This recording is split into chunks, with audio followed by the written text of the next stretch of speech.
Magandang gabi po, Luzon, Visayas at Mindanao.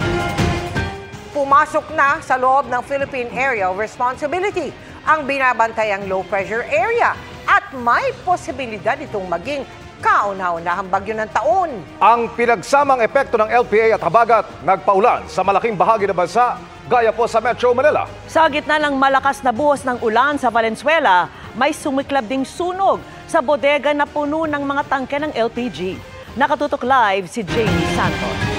Jamie.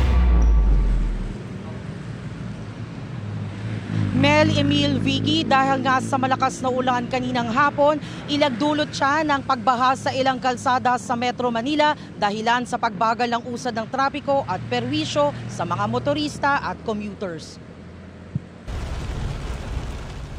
Dahil sa malakas na ulan, halos nag-zero visibility sa EDSA Balintawak pasado alas 3 ng hapon. Sa gitna ng malakas na buhos, ilang bata ang nakuha ng naglalaro at naliligo sa ulan habang nagtatampisaw sa baha. Sa monumento, gutter deep ang baha at bumigat ang trapiko sa lugar. Binahari ng MacArthur Highway sa Valenzuela kaya may mga sasakyang bumuelta para makaiwas. Meron ding mga motoristang lumusong sa halos tuhod na taas ng baha.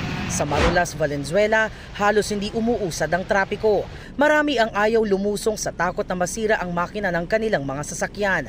Maging isang ambulansya na ipit sa gitna ng baha sa MacArthur Highway sa taas ng baha. May mga rider na sumilong muna sa sidewalk pero mayroong ding lumusong sa halos abot bewang na baha. Pag nagtagal pa ako, baka lalo ko mag-uwis ng buhay. At nag-iisip pa doon. So hindi talaga ako nagdalawang isip. Nilusong niyo na po talaga? Yes. Lakad na lang, basahan eh. Oo. Opo. Paano po yung baha din doon?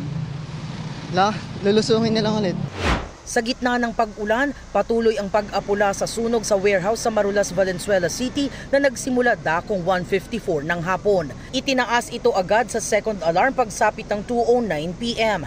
At matapos lang ang ilang minuto, itinaas na ito sa ikatlong alarma. Makikitid ang mga daanan at napapalibutan ng mga bahay ang nasusunog na warehouse. Kaya hirap ang mga bumbero na pasukin ang pinakagitna ng sunog. Dahil dito, may mga fire truck na pumesto na rin sa bahagi ng NLEX connector para apulahin ang apoy mula sa mas mataas at mas accessible na posisyon. Sa gitna ng pag-apula, dumagundong ang tatlong pagsabog. Ayon kay Valenzuela City Mayor Wes Gatchalian, puro tangke ng LPG ang laman ng nasunog na bodega. Dahil dito, naghigpit ang mga bombero at pinalayo ang mga residente. Mayroong kasing mga residenteng pinupulot daw ang tangke ng mga sumabog na LPG na lubha raw delikado.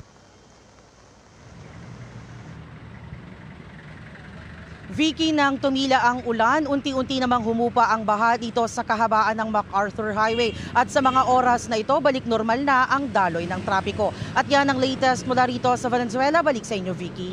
Maraming salamat sa iyo, Jamie Santos.